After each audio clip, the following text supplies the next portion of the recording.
Hello र नमस्ते, म प्रतिमा र आज चाहिँ मैले रिपल नोभा प्रोको रिभ्यू लिएर आएकी छु। रिपलले यो ल्यापटप अनाउन्स गरे लगत्तै हामीले यसको रिभ्यूको लागि थुप्रै रिक्वेस्टहरू पायौँ र करिब 1 हप्ता जतिको टेस्टिङपछि it's finally here. By the way, रिपलको नोभा सिरिज चाहिँ नेपालमा इन्टेल 12 जेन सिपियु भएको फर्स्ट ल्यापटप्सहरू हुन् र यदि तपाईँले हाम्रो इङ्ग्लिस च्यानलमा चाहिँ 11 gen versus 12 gen comparison video हेर्नुभएको छ भने चाहिँ यु नो कि अल्डर लेक एउटा इन्क्रेडिबल अपग्रेड हो। यहाँ नोभा प्रोमा तपाईँले Intel core i7 12700H CPU पाउनुहुन्छ, जुन एउटा 14 कोर्स र 20 थ्रेड्स प्रोसेसर हो। अब 14 कोर्स सुन्दा चाहिँ it sounds almost too good to be true, त्यो पनि i7 क्लासमा, तर it's not exactly what you think. Briefly भन्नुपर्दा चाहिँ यहाँ 14 मध्ये 6वटा मात्रै regular high performance P course हुन्, जबकि बाँकी 8वटा भने लो पावर ई कोर्सहरू हुन्। नोभा प्रोको ग्राफिक्सतर्फ भने म्याक्स पावर डिजाइनको RTX 3060 रहेको छ विथ 140W TGP र 6GB DDR6 ऱ्याम। तर रिपलले डिफल्टमा यो GPUको लिमिट भने चाहिँ 115W सेट गरिएको छ with 5W of dynamic boost. On the other hand यो गेमिङ / कन्टेन्ट क्रिएसन ल्यापटपको बेस मोडलमा 8GB DDR5 ऱ्याम र 256GB M.2 SSD पाइन्छ, जसको प्राइस चाहिँ 1,92,000 भनेर तोकिएको छ। तपाईँले यसलाई प्रिबुक गर्नको लागि चाहिँ तल डिस्क्रिप्सनमा दिएको लिङ्क भिजिट गर्न सक्नुहुन्छ। अनफर्चुनेटली DDR5 ऱ्यामको सर्टेजले गर्दा तत्कालै ऱ्याम अपग्रेड गर्ने अप्सन चाहिँ छैन, तर रिपलले सक्दो चाँडो यो सुविधा ल्याउने भनेको छ। एनिवे, यो रिभ्यूको लागि हामीले नोभा प्रोलाई 11 जेन कोर i7 11800H सिपियु भएको रिपल रेस प्रोसँग समेत कम्पेयर गर्यौँ, बोथ विथ 8GB ऱ्याम, र हामी 12 जेनको नम्बर्सबाट निकै नै इम्प्रेस छौँ। यहाँ ब्लेन्डर BMW र क्लासरुम दुइटैको मल्टी कोर रेन्डर्समा नोभा प्रो 26% फास्टर रहेको पायो भने सिनेबेन्च R23 को मल्टी कोर टेस्टमा पनि नोभा प्रो चाहिँ 30% फास्टर छ 11 जेन वाला रेस प्रो भन्दा चाहिँ। त्यसै गरी सिंगल कोर टेस्टमा समेत 12 जेन निकै अगाडि छ। सिनेबेन्च R23 लाई नै हेर्ने हो भने नोभा प्रोको 1776 सिंगल कोर स्कोर मैले अहिलेसम्म टेस्ट गरेको सबै ल्यापटप्स भन्दा हाइएस्ट हो, इभन 10 कोर्स M1 प्रो वाला म्याकबुक प्रोलाई दाज्ने हो भने पनि। प्युगेट बेन्च जस्तो प्रोडक्टिभिटी बेन्चमार्क्सबाट समेत 12 जेनमा निकै राम्रो रिजल्ट पाइन्छ। फोटोसप र प्रिमियर प्रो दुइटैको रिजल्ट हेर्ने हो भने हामी नोभा प्रो अघि रहेको देख्न सक्छौँ, एक्सेप्ट फर प्रिमियर प्रोको स्ट्यान्डर्ड प्लेब्याक, जहाँ चाहिँ i7 11800H झन्डै 10.8%ले बेटर छ। ओके, बेन्चमार्क्स त भइहाल्यो। नोभा प्रोमा चाहिँ रेगुलर एभ्रिडे टास्कहरू पनि बिना कुनै ट्रबल चल्छ। मैले चाहिँ यसलाई युजुअली ब्यालेन्स पर्फर्मेन्स मोडमा सेट गर्थेँ, जसमा चाहिँ फ्यान नोइज एकदमै नै मिनिमम हुन्छ, which is exactly what I want in a professional setting. तर मसँग यो ल्यापटप 8GB ऱ्याम भेरिएन्टमा भएकोले एउटा गेमिङ / कन्टेन्ट फोकस ल्यापटपको लागि चाहिँ सिम्पली इन्सफिसियन्ट नै हुन्छ, जस कारण मैले यहाँ रेगुलर इन्टरभल्समा ऱ्याम म्यानेजमेन्ट इस्युजहरू फेस गरेको थिएँ। केही बेर आइडल राखेको क्रोम ट्याब्स आफै रिलोड हुनेदेखि लिएर एकचोटि त प्रिमियर प्रोको रेन्डरमा सिस्टम मेमोरी इन्सफिसियन्ट भन्ने एरर आएर एप नै क्रास पनि भएको थियो। एनिवेज, अब लागौँ गेमिङ रिजल्ट्सतर्फ, जहाँ Nova Pro is ridiculously good. Optimum पर्फर्मेन्सको लागि तपाईँले रिपलको कन्ट्रोल सेन्टर भन्ने एपभित्र फ्यान बुस्ट अप्सन अन गर्नुपर्ने हुन्छ, र यो सेटिङमा गेम खेल्दा पनि मलाई चाहिँ यसको फ्यान नोइज त्यस्तो लाउड अथवा अनोइङ लाग्दैन।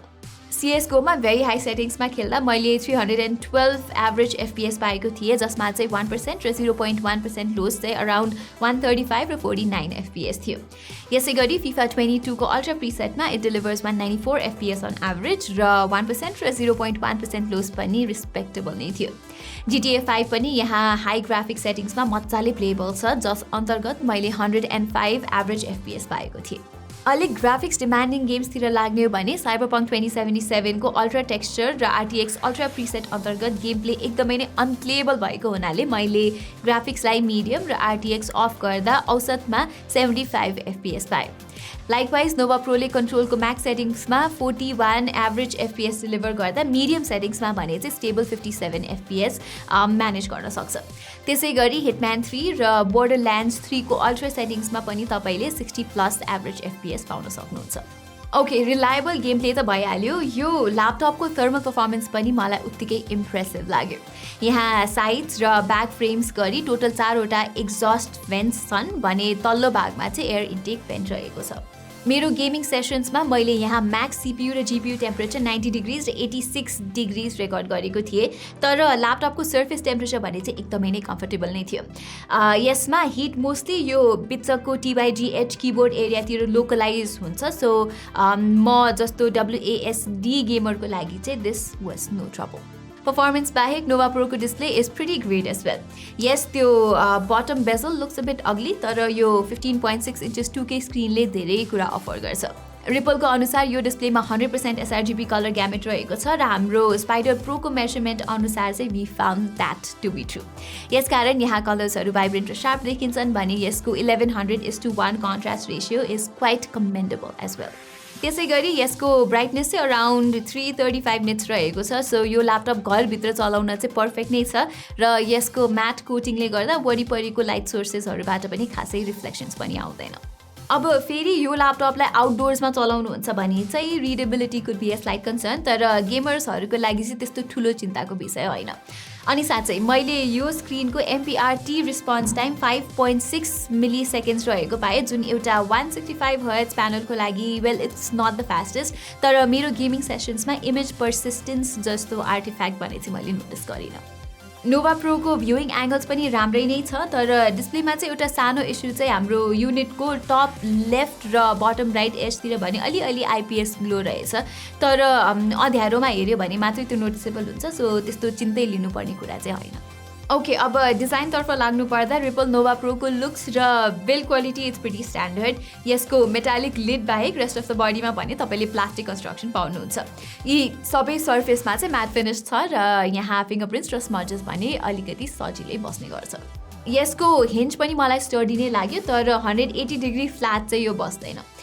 वेटको कुरा गर्नुपर्दा चाहिँ 1.91 kgsको हो यो, जुन चाहिँ अल्ट्राबुक भन्दा कन्सिडरेबली हेभी भए तापनि गेमिङ ल्यापटप्सको केसमा भने चाहिँ द्याट्स प्रिटी लाइट वेट। यसको पावर ब्रिक पनि त्यस्तो बल्की छैन, सो मलाई चाहिँ यो ल्यापटप आफ्नो ब्यागमा बोकेर हिँड्दा खासै समस्या भएन।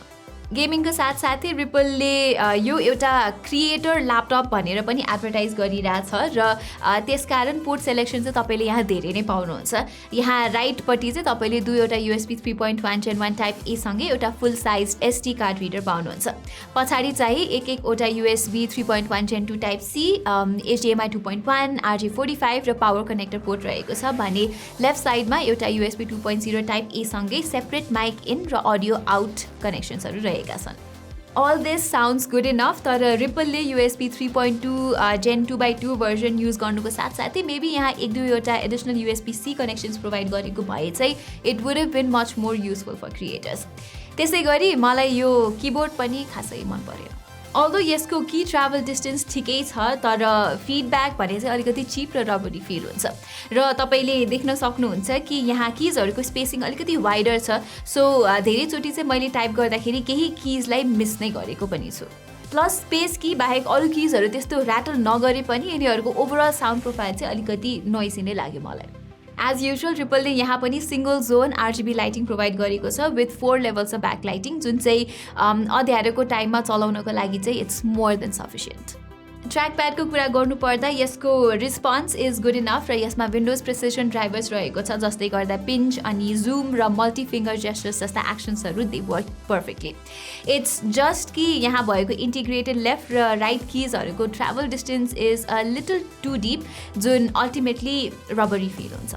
ओके, अब अडियोको लागि चाहिँ रिपल नोभा प्रोमा साधारण डाउनवर्ड फायरिङ स्टेरियो स्पिकर्स पाइन्छ र यो चाहिँ एउटा एभरेज साइज रुमको लागि लाउड इनफ नै छ, तर फुल भोल्युममा चाहिँ अडियो मफल्ड आउनुको साथसाथै यहाँ मिड्स र हाइज अलिकति कन्जेस्टेड सुनिन्छ, सो अडियो क्वालिटी चाहिँ एभरेज नै छ। भिडियो कल्सको लागि भने रिपलले यहाँ टप बेजलमा रेगुलर 720p वेबक्याम राखिदिएको छ। क्याजुअल अनलाइन मिटिङ्सको लागि यसको क्वालिटी ठिकै नै भए तापनि तपाईँ स्ट्रिमर हुनुहुन्छ या भिडियो कल्स चाहिँ प्रोफेसनल बेसिसमा अटेन्ड गर्नुहुन्छ भने चाहिँ this will not do. Finally Nova प्रोको ब्याट्री लाइफ पनि खासै राम्रो छैन। यतिको हाई पावर चिप भएको ल्यापटपमा एटलिस्ट 80 वाट आवरको ब्याट्री हुनुपर्ने हो, तर रिपलले चाहिँ यसमा 63 वाट आवरको ब्याट्री मात्रै इन्स्टल गरेको छ।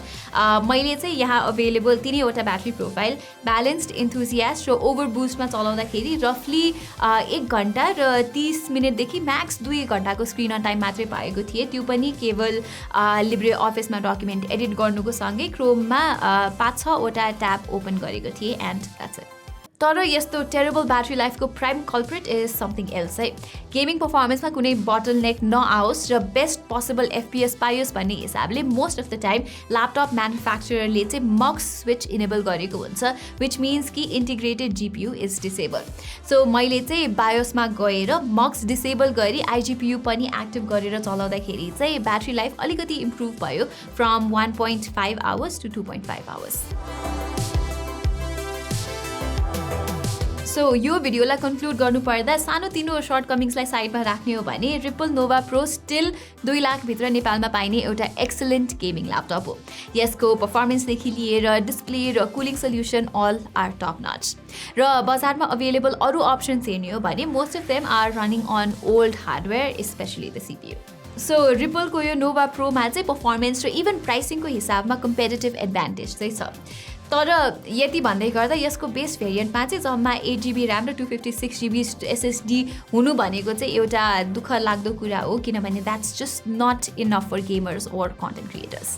SSD त बजारमा इजिली तपाईँले अपग्रेड गर्न सक्नुहुन्छ, तर नेपाली मार्केटमा DDR5 ऱ्याम चाहिँ कतै पनि अभाइलेबल छैन एज अफ नाउ, र DDR5 ऱ्याम नेपालमा आउन करिब 2 देखि 4 महिना अझै लाग्न सक्छ। अनि साथै यो ल्यापटप चाहिँ स्टकमा अभाइलेबल हुँदैन, सो तपाईँले प्रि अर्डर गर्नुपर्ने हुन्छ र अहिले प्रि अर्डर गर्नुभयो भने मार्च 15 देखि मात्रै पाउनुहुन्छ। सो यदि वेट गर्न सक्नुहुन्छ र ल्यापटप पाइसकेपछि पनि 2-3 महिना अझै फर्दर वेट गरेर ऱ्याम अपग्रेड गर्नमा चाहिँ तपाईँहरूलाई प्रब्लम छैन भने I would definitely recommend the Ripple Nova pro.